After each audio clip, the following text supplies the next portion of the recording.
Welcome to Supply Chain Now, the voice of global supply chain. Supply Chain Now focuses on the best in the business for our worldwide audience, the people, the technologies, the best practices, and today's critical issues, the challenges and opportunities. Stay tuned to hear from those making global business happen right here on Supply Chain Now. Well, welcome, supply chain movers and shakers. Karin Bursa here, and I want to thank you for tuning into TEKTOK. On this episode, we're going to address supply chain shortages, and we're going to copy some strategies from market leaders. That's right. I want you to learn from the best. After all, imitation is the sincerest form of flattery. So, with that in mind, in May of 2021, Enrique Alvarez, he's the host of Logistics with Purpose, Kelly Barner, the host of Dial P for Procurement, and the one and only Scott Luton, founder of Supply Chain Now, and I got together and we were discussing the bounce back begins. And I got to tell you, I was optimistic. I was super optimistic. This is in May of 2021. So check out episode number 639. Okay, so I had this power-packed cast of supply chain experts together, and we discussed a number of factors that included a long list of product shortages for things like chicken, lumber, microchips, gas, steel, metals, automobiles, chlorine, and yes, even ketchup packets. And guess what? Here we are 10 months later, and many of these items and hundreds of others are still in short supply. And I might add that we're also dealing with container shortages, trucker shortages, and manpower shortages. So we've got even more shortages that are impacting our ability to produce and move the products we need to market. So these shortages, now combined with record inflation. So in the US, that inflation is above 7.5%, 7.5%.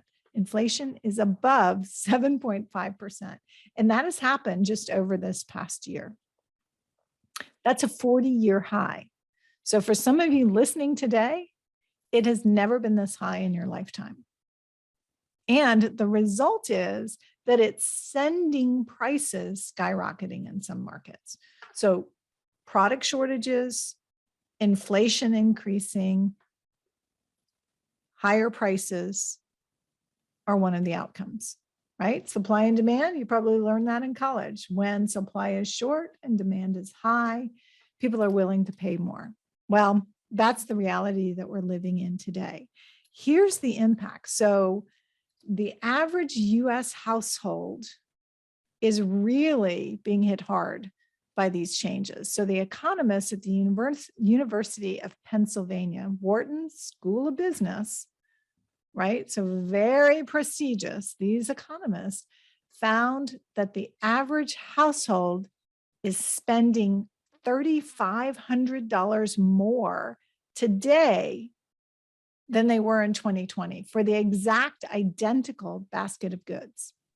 $3,500 more a year today than they did in 2020. All right, let's break that down. That's nearly $300 a month. That's substantial. And it's hitting all areas in the consumer's pocketbook. So listen, the pandemic exposed a number of vulnerabilities in global supply chains. And I really believe that today we are more aware of just how global and interdependent our supply chain networks are. But with that in mind, we've got to remember that our businesses are not islands.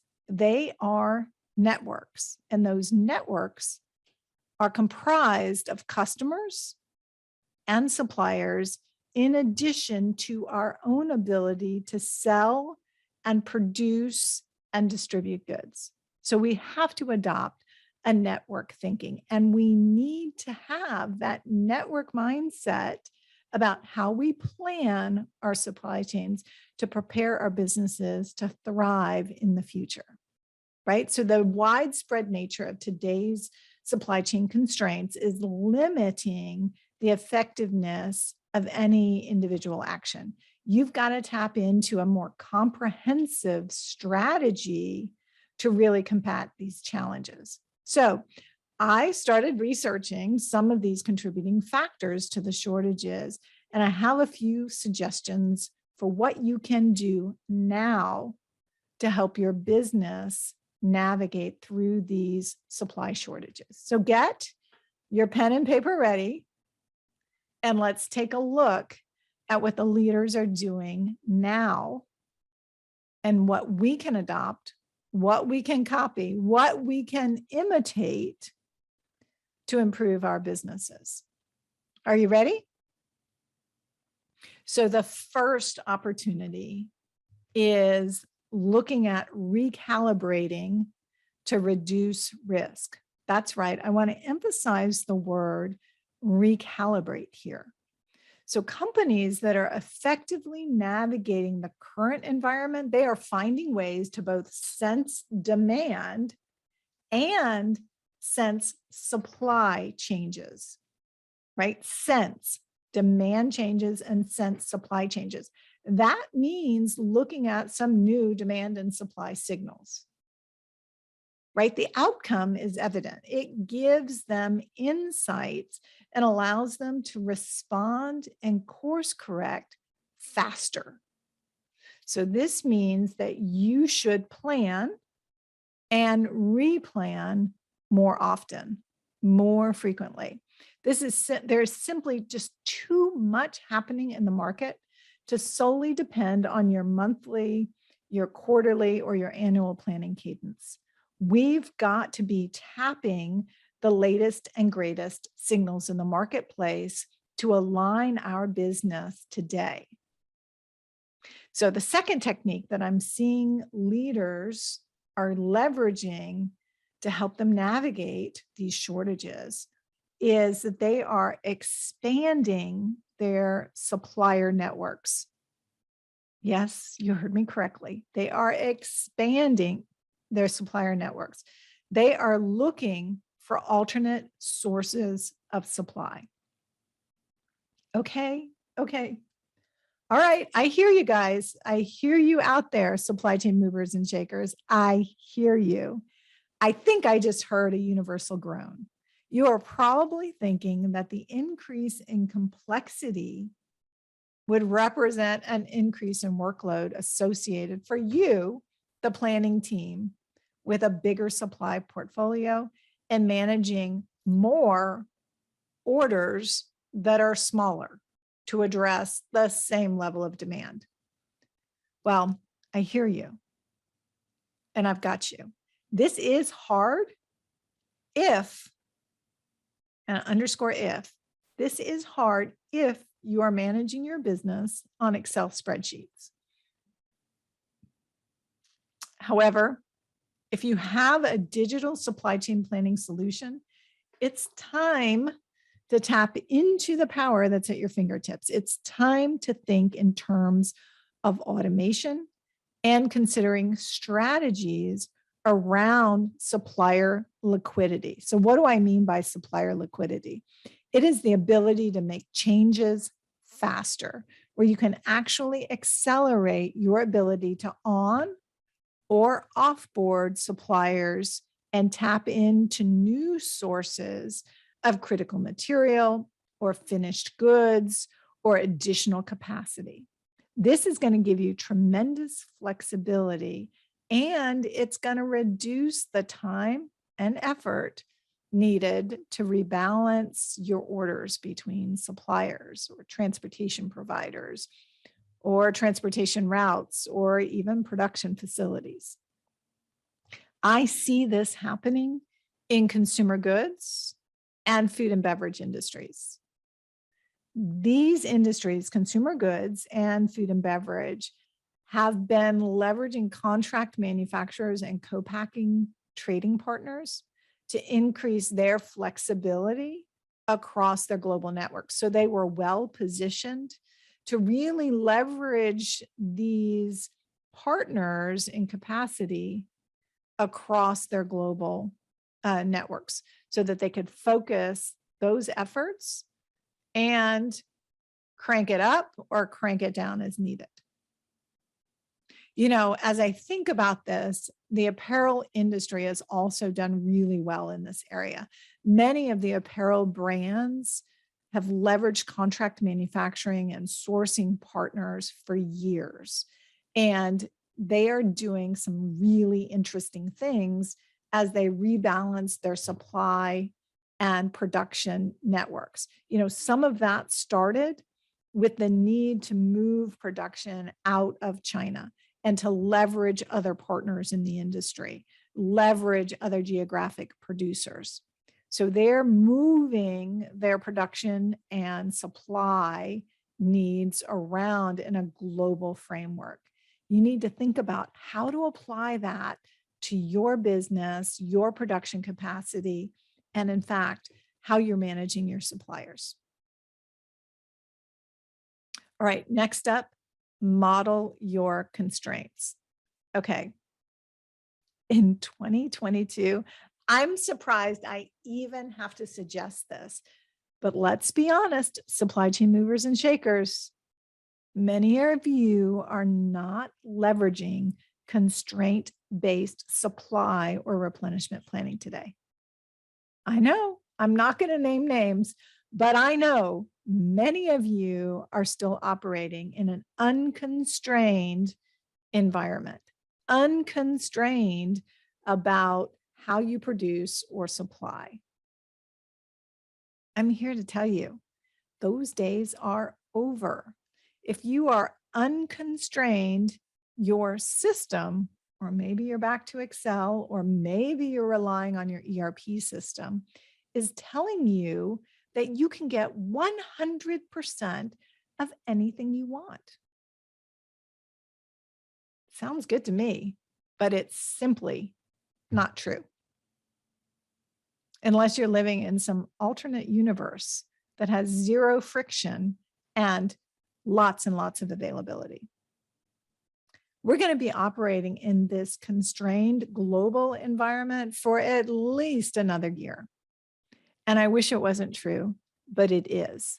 So keep in mind that your constraints include production constraints, storage capacity constraints, distribution volume constraints, and transportation. And I know you've been feeling those transportation constraints.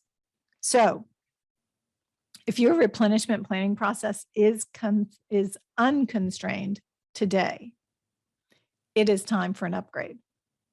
You need a reality check, and the reality is your network is full of constraints, and you'll never get a clear picture until you start incorporating those constraints into your supply chain planning. Additionally, replenishment planning is an ideal business process for automation. That's right. Can you imagine automatically managing 90% of your replenishment orders? Sounds like an alternate universe, doesn't it?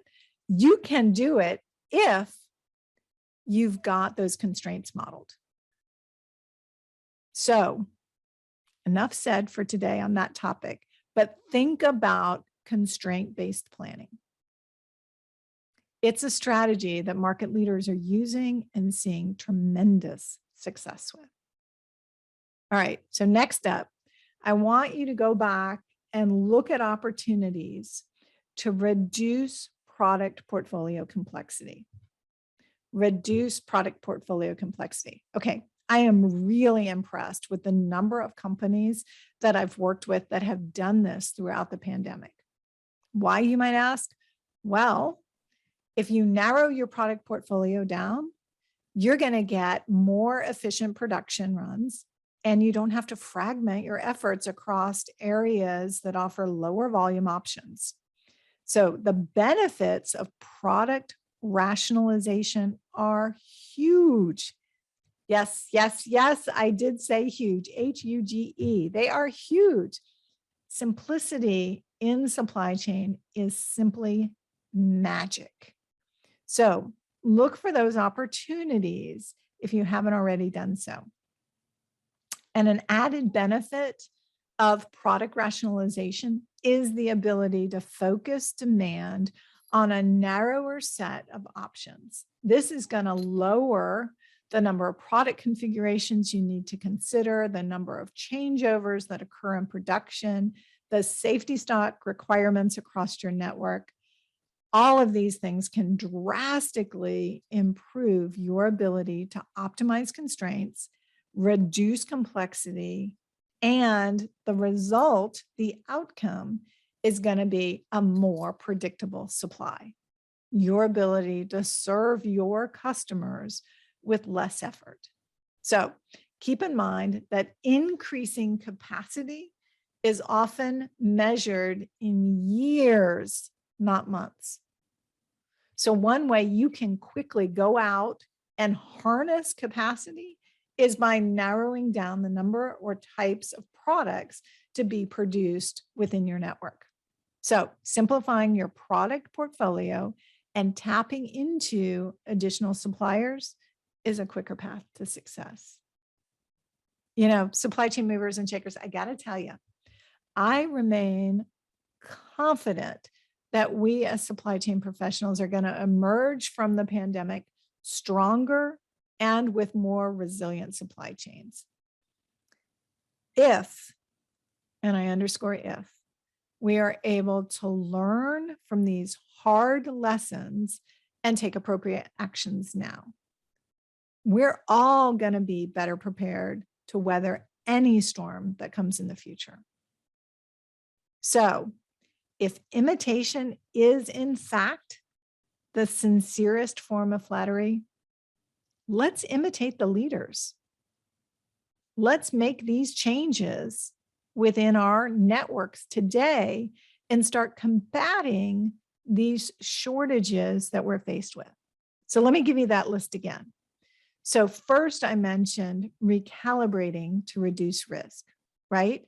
Do your cadence-based planning, but recalibrate more frequently, plan more frequently, ingest new demand and supply signals so that you are constantly tuning your plan the closer you are to executing that plan.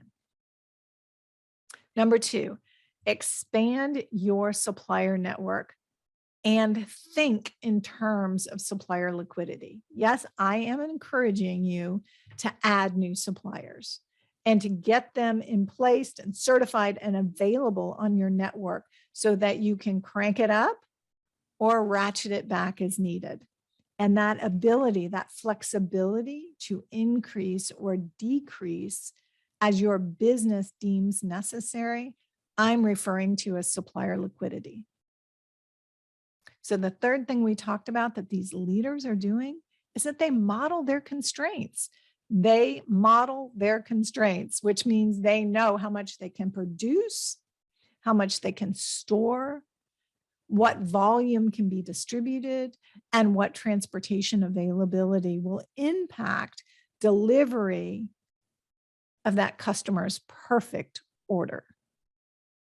And if you are operating in an unconstrained world, listen, supply chain movers and shakers, you need to give me a set of those rose-colored glasses because that world simply doesn't exist anymore. We are living in a world that is filled with supply chain constraints, and you need the ability to model those in your supply chain planning platform. Think of it as creating a digital twin of what your physical network looks like in order to plan more effectively. This is also going to give you some huge bonuses around the ability to automate certain business processes, which means you as a planner get to be hands-free and work on some more interesting opportunities in the supply chain. And then finally, reduce product portfolio complexity. Maybe I should have started with this one. But reduce that product portfolio complexity to give you that narrower set of products to be produced, sourced, moved throughout your network with greater reliability. Simplicity is magic. It's magic. So I'm going to challenge you, supply chain movers and shakers. I'm going to challenge you to select at least one of these 4 strategies from market leaders. And remember that imitation is, in fact, the sincerest form of flattery. So pick one, recalibrate to reduce risk, expand your supplier network, model your constraints, and reduce product portfolio complexity. I hope these insights are going to help you raise your supply chain IQ. And on the topic of raising your supply chain IQ, be sure to check out the wide variety of digital content at supplychainnow.com. While you're there, I want you to find TEKTOK, that's TEKTOK, and subscribe, tell your colleagues to listen in, and join me for the next episode. This is Karin Bursa, host of TEKTOK Digital Supply Chain Podcast, helping you to eliminate the noise and focus in on the information and inspiration you need to transform your business. Let's drive supply chain success and enable you to replace risky inventory with valuable insights. We'll see you next time on TEKTOK. Thanks for being a part of our Supply Chain Now community. Check out all of our programming at supplychainnow.com and make sure you subscribe to Supply Chain Now anywhere you listen to podcasts. And follow us on Facebook, LinkedIn, Twitter, and Instagram. See you next time on Supply Chain Now.